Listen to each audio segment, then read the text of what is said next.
हाय, data centre theme last के कुछ months में काफ़ी हॉट थीम बन चुकी है एंड इस थीम में जो भी कंपनीज ऑपरेट करती हैं उनके स्टॉक प्राइस भी स्काई रॉकेट हो गए हैं। तो डाटा सेंटर्स होते कितने टाइप के हैं, डाटा सेंटर के सेगमेंट्स क्या हैं जिनसे हमें प्रॉक्सी बिजनेसेस का पता चल सकता है, इस इंडस्ट्री में ग्रोथ के पीछे के कारण क्या है, गवर्नमेंट क्या इनिशिएटिव्स ले रही है इस इंडस्ट्री में ग्रोथ के लिए, ग्रोथ हो कितनी सकती है एंड फाइनली कौन सी कंपनीज हैं जो बेनिफिशियरी हो सकती हैं इस थीम से, जानेंगे सब इसी वीडियो में। तो फर्स्ट टाइम व्यूअर्स को बताना चाहता हूं कि मेरा नाम सुशील है। मेरे काम को अप्रिशिएट करने के लिए वीडियो को लाइक जरूर करें एंड अगर वीडियो इन्फॉर्मेटिव लगे तो चैनल को भी जरूर सब्सक्राइब करें। मैं सेबी रजिस्टर्ड एडवाइजर नहीं हूं, इसलिए वीडियो को सिर्फ एजुकेशनल पर्पस के लिए कंसीडर करें एंड किसी सिंगल स्टॉक में अपना सारा इन्वेस्टमेंट कभी ना करें। तो जो भी रिसर्च आपके सामने रखी जाएगी उसका बेसिस क्या है, तो वो आपकी स्क्रीन पर है। तो लेट्स स्टार्ट द डिस्कशन। तो डाटा सेंटर्स बेसिकली कंप्यूटर्स की एक फैसिलिटी है जो एक साथ नेटवर्क में काम करते हैं for processing, storage and sharing of data. वैसे तो कई टाइप्स के डाटा सेंटर्स होते हैं, लेकिन इनमें जो major type of data centres होते हैं उसमें फर्स्ट तो कोलोकेशन डाटा सेंटर्स रहते हैं,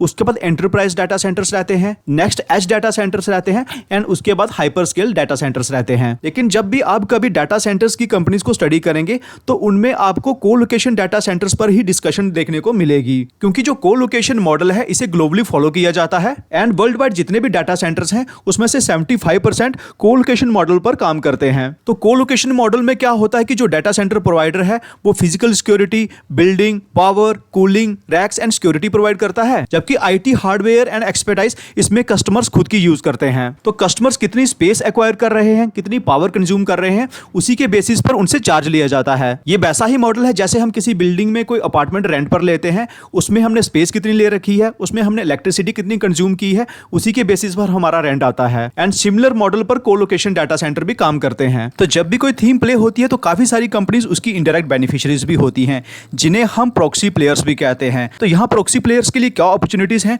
उसे देखने के लिए हम डाटा सेंटर्स के सेगमेंट्स को देख लेते हैं, जिससे जब भी हम फ्यूचर में किसी कंपनी को स्टडी करें तो सेगमेंट को देखकर ही हम फाइंड आउट कर पाए कि ये कंपनी डाटा सेंटर की बेनिफिशियरी है कि नहीं। तो डाटा सेंटर्स के सेगमेंट्स को देखें तो आईटी इंफ्रास्ट्रक्चर एक बड़ा सेगमेंट रह सकता है, उसके बाद सर्वर्स एक बड़ा सेगमेंट रह सकता है, उसके बाद नेटवर्क इंफ्रास्ट्रक्चर एक बड़ा सेगमेंट रह सकता है। तो उसके बाद ये 5th to 10th serial number के सारे सेगमेंट्स को आप पावर सेगमेंट भी बोल सकते हैं। इसमें इलेक्ट्रिकल इंफ्रास्ट्रक्चर रहेगा, यूपीएस सिस्टम रहेगा, जनरेटर्स रहेंगे, स्विचेस एंड स्विच गियर्स रहेंगे, पावर डिस्ट्रीब्यूशन यूनिट्स रहेंगे एंड देन कुछ और इलेक्ट्रिकल इंफ्रास्ट्रक्चर रहेगा। तो मींस फर्स्ट होगा आईटी एंड नेटवर्क से रिलेटेड इंफ्रास्ट्रक्चर एंड उसके बाद होगा पावर से रिलेटेड इंफ्रास्ट्रक्चर। उसके बाद जो नेक्स्ट सेगमेंट्स निकल कर आते हैं उसमें आपको कुछ मैकेनिकल के सेगमेंट देखने को मिलेंगे एंड मोस्टली आपको कूलिंग के सेगमेंट देखने को मिलेंगे, जिसमें कूलिंग सिस्टम है। उसके बाद computer room air conditioning and computer room air handling unit आता है, चिलर यूनिट्स आते हैं। उसके बाद 18 एंड 19 सीरियल नंबर भी कूलिंग सेगमेंट में ही आता है। तो इस स्लाइड पर हमें मैकेनिकल एंड कूलिंग सेगमेंट देखने को मिला है। उसके बाद सीरियल नंबर 21 से लेकर सीरियल नंबर 26 तक ये सारे ईपीसी सेगमेंट में आते हैं, जिन्हें हम इंजीनियरिंग, प्रोक्योरमेंट एंड कंस्ट्रक्शन भी कहते हैं, जिसमें installation and commissioning services, physical security and data centre infrastructure management आता है। एंड उसके बाद लास्ट सेगमेंट आता है डाटा सेंटर के टीयर, जिसमें टीयर 1, टीयर 2 एंड टीयर 4 के डाटा सेंटर्स आपको देखने को मिल रहे होंगे। एंड ये क्या होते हैं मैं काफी शॉर्ट में आपको बता देता हूं। तो जो टीयर 1 के डाटा सेंटर्स हैं इनका डाउन टाइम सबसे ज्यादा है एंड ये पर ईयर 28.8 आवर्स का डाउन टाइम है। एंड जैसे जैसे टीयर्स बढ़ते जाएंगे इनका डाउन टाइम कम होता जाएगा। तो टीयर 4 में जो मैक्सिमम डाउन टाइम रह सकता है पर ईयर वो रह सकता है 0.4 आवर का एंड टीयर 1 में था 28.8 आवर का। तो जितने हाई टीयर का डाटा सेंटर होगा उसको सेटअप करने में कॉस्ट भी उतनी ही ज्यादा लगेगी। एंड आप यहां पर देख भी सकते हैं कि जो टीयर 4 का डाटा सेंटर है इसे सेटअप करने में ट्वाइस कॉस्ट लगती है as compare to tier 3 data centre. तो जब भी आप डाटा सेंटर की किसी कंपनी को स्टडी करते हैं उसमें अगर आपको ऐसी टर्म्स सुनने को मिलती है तो आप सीधा सीधा समझ ले कि जितनी ज्यादा टीयर की कैटेगरी होगी उसकी एफिशिएंसी उतनी हाई होगी एंड उस तरह के डाटा सेंटर को सेटअप करने में कॉस्ट भी उतनी ही ज्यादा लगेगी। तो नेक्स्ट आता है कि इंडिया में ये इंडस्ट्री कितना ग्रो कर सकती है एंड क्यों ग्रो कर सकती है। तो ग्लोबली जो डाटा सेंटर मार्केट है ये 10.2% के CAGR से ग्रो कर सकती है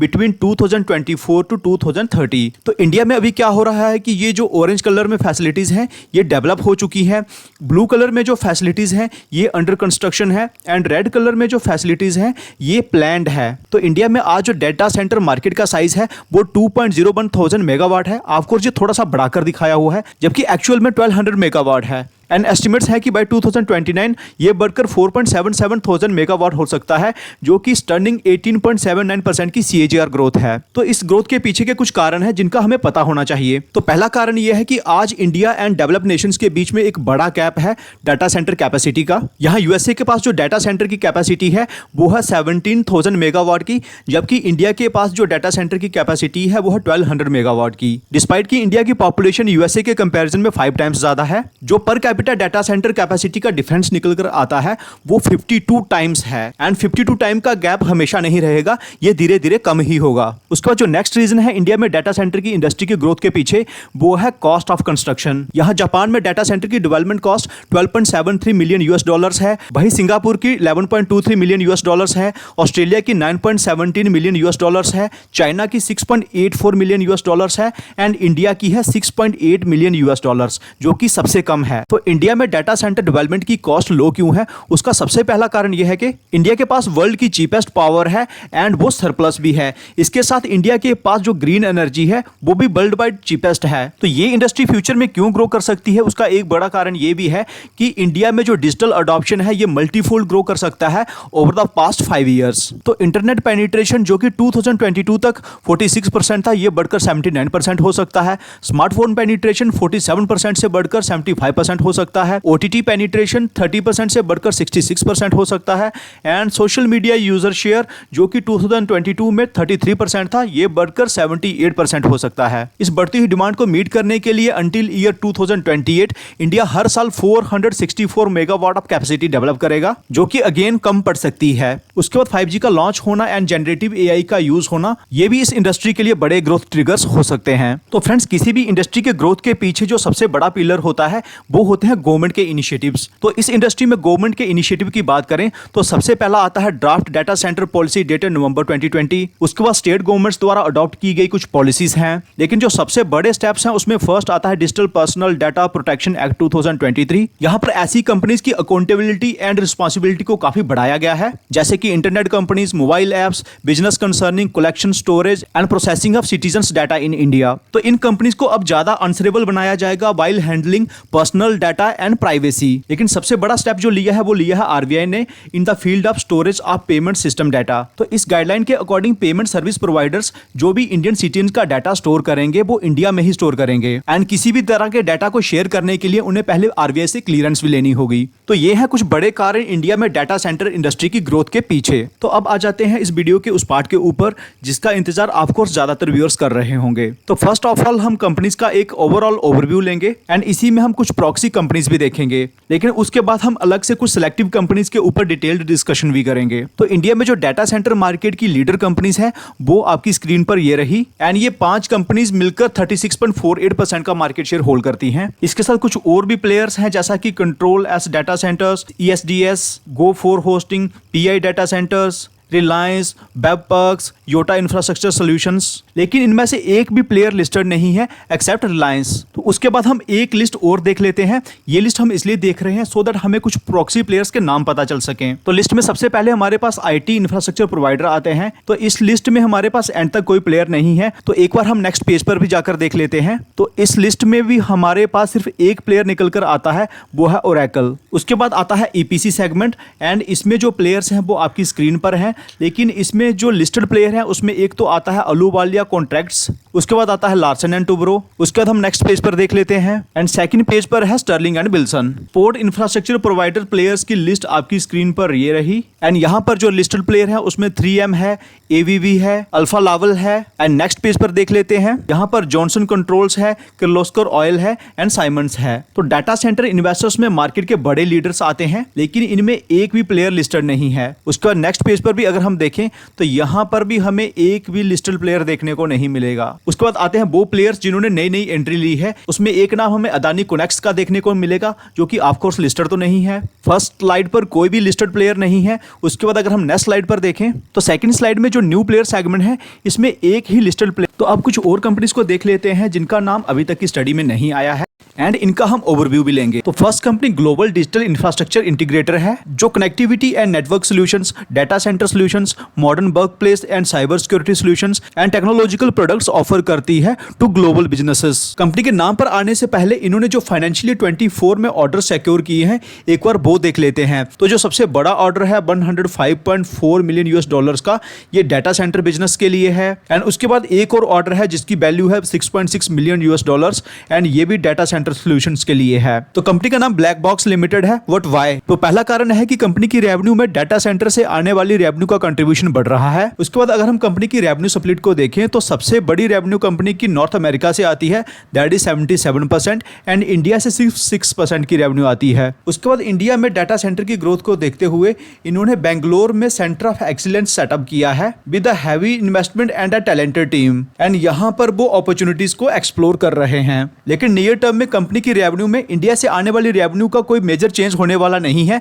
सिर्फ 6 to 7% ही रहने वाला है। उसके बाद अगर आप प्रॉफिट एंड लॉस स्टेटमेंट में जाएं तो यहां पर आप देख सकते हैं कि कंपनी के जो ऑपरेटिंग प्रॉफिट मार्जिन हैं ये काफी कम है, लेकिन कंपनी अपने मार्जिन के एक्सपेंशन के लिए काफी सारे स्टेप्स ले रही है, जिन्हें आप स्क्रीन को पॉज करके स्टडी कर सकते हैं। एंड इसी की बदौलत कंपनी ने जो फाइनेंशियल ईयर 25 के लिए एस्टिमेट्स दिए हुए हैं, उसमें रेवेन्यू में तो कोई बड़ी चेंजेस दिखाई नहीं है, जो कि फाइनेंशियल ईयर 24 में 6,282 करोड़ की थी, एंड फाइनेंशियल ईयर 25 में भी इसी तरह की रहने वाली है। सिर्फ 5 to 10% का अपसाइड हो सकता है, लेकिन जो नेट प्रॉफिट्स थे वो फाइनेंशियल ईयर 24 में थे 138 करोड़ के, एंड ये बढ़कर हो सकते हैं 220 to 250 करोड़, जो कि 60 to 80% की ग्रोथ है। एंड वो इसलिए क्योंकि यहाँ पर ऑपरेटिंग लेवरेज प्ले हो रहा है। कंपनी की वैल्यूएशन कोई ज्यादा हाई नहीं है। उसके बाद कंपनी हाई ग्रोथ इंडस्ट्री से भी बिलोंग करती है, एंड कंपनी के स्टॉक प्राइस में हाल ही में एक ब्रेकआउट हुआ है, तो इन माय ओपिनियन इस कंपनी को आप कंसीडर कर सकते हैं। तो नेक्स्ट कंपनी वैसे तो power generation, power distribution and smart meter manufacturing में काम करती है, लेकिन अब ये डाटा सेंटर्स के लिए भी end to end solutions provide करती है, जिन्हें आप स्क्रीन को पॉज करके स्टडी कर सकते हैं। ये काफी अच्छा सिनेरियो होता है कि जब कोई कंपनी किसी हाई ग्रोथ सेगमेंट में एंटर कर रही हो, लेकिन उसके साथ उसके जो एग्जिस्टिंग सेगमेंट्स हैं वो ऑलरेडी हाई ग्रोथ हो। तो कंपनी का नाम techno electric and engineering company limited है। तो मैनेजमेंट की गाइडेंस को देखें तो फाइनेंशियल ईयर 25 के लिए ये 2,500 करोड़ की रेवेन्यू जनरेट कर सकते हैं, एंड ये रेवेन्यू फाइनेंशियल ईयर 24 की रेवेन्यू के कंपैरिजन में 66% ज्यादा है। एंड फाइनेंशियल ईयर 26 में ये 3,500 करोड़ की रेवेन्यू के एस्टिमेट्स दे रहे हैं, एंड ये इतने एस्टिमेट्स इसलिए दे पा रहे हैं क्योंकि कंपनी के पास 9,218 करोड़ की ऑर्डर बुक है, जिसमें से पावर जनरेशन में से 12,991 मिलियन की ऑर्डर बुक है, ट्रांसमिशन में से 49,134 मिलियन की ऑर्डर बुक है, डिस्ट्रीब्यूशन में से 27,983 मिलियन की ऑर्डर बुक है, एंड डाटा सेंटर में से 2,160 मिलियन की ऑर्डर बुक है। इतनी बड़ी ऑर्डर बुक होने के बावजूद भी ये कंपनी डेट फ्री है, लेकिन कंपनी का प्राइस टू अर्निंग थोड़ा सा हायर साइड पर है। इसलिए ये जो कंसोलिडेशन स्टार्ट हुआ है, अगर ये थोड़ा लंबा चलता है तो इस कंपनी को आप कंसीडर भी कर सकते हैं। तो next company technological solutions provide करती है in the field of retail banking, wholesale banking, treasury and capital markets, smart city and smart mobility, professional services, digital supply chain and financing. लेकिन अब ये कंपनी डाटा सेंटर के field में भी काम कर रही है, एंड इसके लिए वो ऑलरेडी कुछ पायलट प्रोजेक्ट कर भी रहे हैं, जिन्हें वो आने वाले कुछ ही क्वार्टर में अनाउंस कर भी देंगे। तो कंपनी का नाम है ओरियन प्रो सॉल्यूशंस लिमिटेड। तो ये कंपनी डाटा सेंटर्स को सेटअप नहीं करेगी, बल्कि टेक्नोलॉजिकल सॉल्यूशंस प्रोवाइड करेगी। ये company already RBI and IIT Mumbai के साथ मिलकर काम कर रही है for the tier 4 data centre solutions. तो रेवेन्यू गाइडेंस की बात करें तो डाटा सेंटर के बिजनेस के बिना ही ये 30 to 35% की CAGR ग्रोथ दिखा सकती है इस फाइनेंशियल ईयर में, जो कि काफी अच्छी ग्रोथ है। तो अगर ये डाटा सेंटर के लिए कुछ नए सॉल्यूशंस डेवलप कर लेते हैं तो ये एडिशनल ग्रोथ ट्रिगर होंगे। कंपनी के सारे फाइनेंशियल्स अच्छे हैं, बस जो प्राइस टू अर्निंग है वो हायर साइड पर है, एंड स्टॉक प्राइस ने एक साल में काफी बड़ा रनअप भी लिया है। तो इसलिए इस कंपनी को अभी आप सिर्फ अपनी वॉच पर रखें। ओरियन प्रो की तरह कुछ और कंपनीज है जिनकी या तो वैल्यूएशन हाई हो चुकी है, या जिनका चार्ट हमें कंसीडर करने की परमिशन नहीं देता है, क्योंकि स्टॉक प्राइस में काफी अपरन हुआ है। वो कुछ नाम मैं आपको बता देता हूं जिन्हें आप अपनी वॉच लिस्ट पर रख सकते हैं, सो दैट अगर बेटर एंट्री मिले तो आप इन्हें कंसीडर कर पाएं।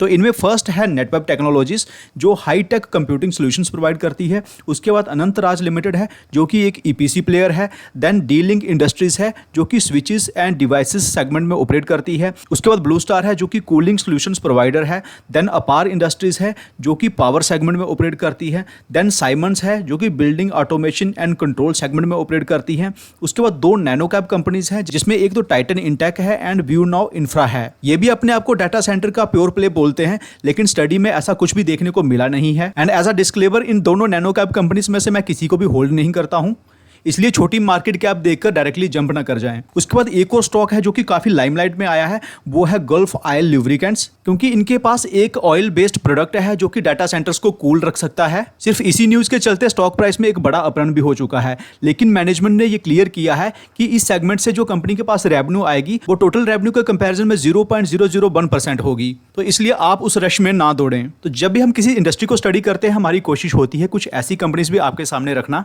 जो वैल्यूएशन एंड ग्रोथ प्रोस्पेक्ट दोनों को मिलाकर बेटर प्लेस्ड हों। तो इस वीडियो में जो कंपनीज बेटर प्लेस्ड है considering the valuation and future growth prospect, उसमें फर्स्ट तो ब्लैक बॉक्स है एंड सेकंड है टेक्नो इलेक्ट्रिक।